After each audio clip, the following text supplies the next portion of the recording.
We just heard from Secretary Hegseth, Secretary of State Rubio, the rest of President Trump's leadership team in this operation to talk about why it's so important that we stop Iran from getting a nuclear weapon. That's been the objective from day one. They talked about some of the threats. Obviously, I can't go into the things that were discussed in a classified setting, but they've been very clear what the mission is.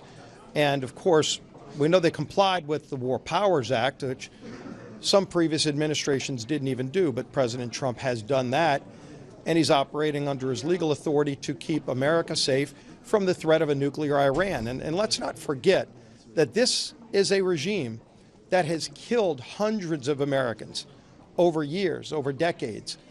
This has been going on for a long time. Iran's declared war against us decades ago. Whether or not we were going to deal with this threat, something a lot of American presidents talked about. President Trump actually took decisive action to keep America safe from a very tyrannical regime that not only killed their own people, but has killed Americans over decades and would continue to do so. And it made it clear their intent was to get a nuclear weapon, and they chant death to America. And this president recognized that threat and did something about it. And we appreciate that he's done that as we pray for our troops who are carrying out this important mission. Take a couple of questions. Your Democratic counterparts have said that they did not hear enough of a plan, that there's not necessarily a plan for the day after, that there's not a deep plan for protecting Americans that need to get out. What do you say to that in response? Well, maybe they don't want to hear what the plan is because they just don't like this president. They seem to root against anything he does. But everybody's acknowledged the threat that Iran has posed to the world and specifically to the United States for decades. People in both parties have done that for a long, long time. Some people have ignored the threat, but the threat was getting worse. Their ability to enrich uranium, to develop a nuclear weapon, had been growing, and everybody knows that. And this president finally did something about it. Over the summer, the White House said that they had obliterated Iran's nuclear program. Was that bad intelligence? Were they misinformed? We know Iran not only had multiple facilities where they were developing nuclear weapons, but as soon as that operation was over, it was called Operation Midnight Hammer, I believe, Iran went right back to work trying to develop a nuclear weapon. And, by the way, not only drones, but ballistic missiles to carry out nuclear weapons. And if you look at some of the negotiations that were going on prior to this operation being carried out, the president and his diplomatic team, led by Secretary of State Rubio, had been trying to reach a diplomatic solution for months.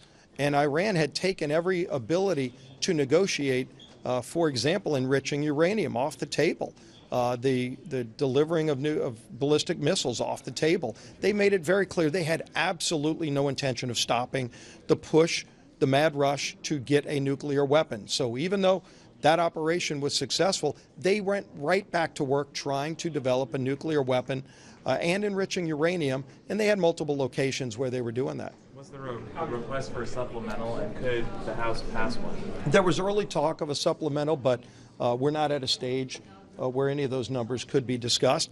Look, you're going to see a robust debate about this over the next weeks and months, but the American people are looking at this too, and they're wondering, is the world and America specifically safer with this Iranian regime gone? And when you look at their abilities that they were moving and advancing on to get a nuclear weapon, what would they have done with that when they are chanting death to America? Take them at their word, because they have killed hundreds of American troops over the last few decades, and they were continuing to do that. This isn't some new threat. It's been an ongoing threat, but the threat was getting more imminent. Netanyahu, for over 30 years now, has been saying they are imminently going to get a nuclear weapon. A decade ago, he was saying they're weeks or months away.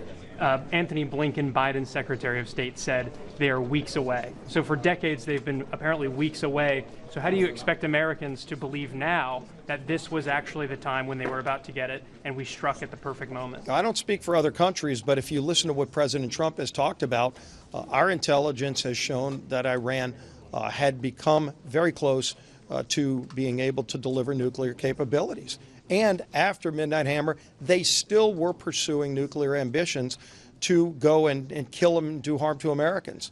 And they were making it clear. Just listen to what Iran was saying.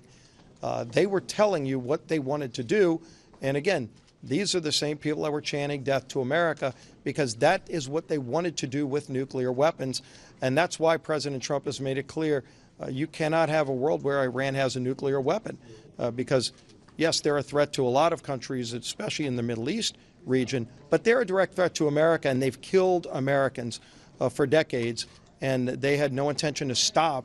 Even with diplomatic means, they had no intention of rolling back those plans. So President Trump is carrying out a very important mission that's making America safer, and we're praying for the safety and true effectiveness of this mission. Thank you. Thank you, Mr. Leader.